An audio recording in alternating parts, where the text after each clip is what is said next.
qiyaas magaalo aanan lahayn hal gaari. Magaalo ay dameer u yihiin gaadiidka ugu muhiimsan, halka doomaha qadiimiga ahi ay weli xukumaan badaha. Meel ay taariikhdu weli ku nooshahay waddo kasta iyo guri kasta. Kusoo dhawaada Lamu, Kenya. Lamu waa jasiirad ku taalla waqooyiga Kenya, meel aan ka fogeyn xadka Soomaaliya.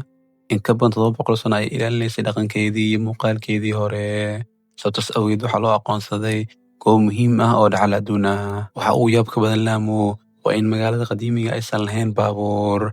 Halkii aad arki lahayd gawaari iyo buuq, waxaad arkaysaa dameero si degan ugu socda waddooyinka cidhiidhiga.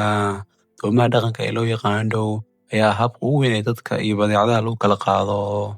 Lamu sidoo kale waa mid ka mid ah xarumaha ugu faca weyn dhaqanka Swahiliga ee Bariga Afrika. Qarniyo badan ka hor, ganacsato ka timid Carabta, Faris, Hindiya ayaa soo mari jiray xeebahan.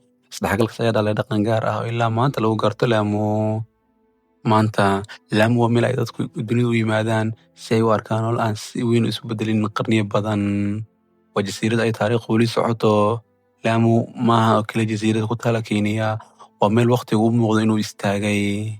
Haddii aad ka heshay muuqaalkan, subscribe sar, like dheh, la wadaag asxaabtaada.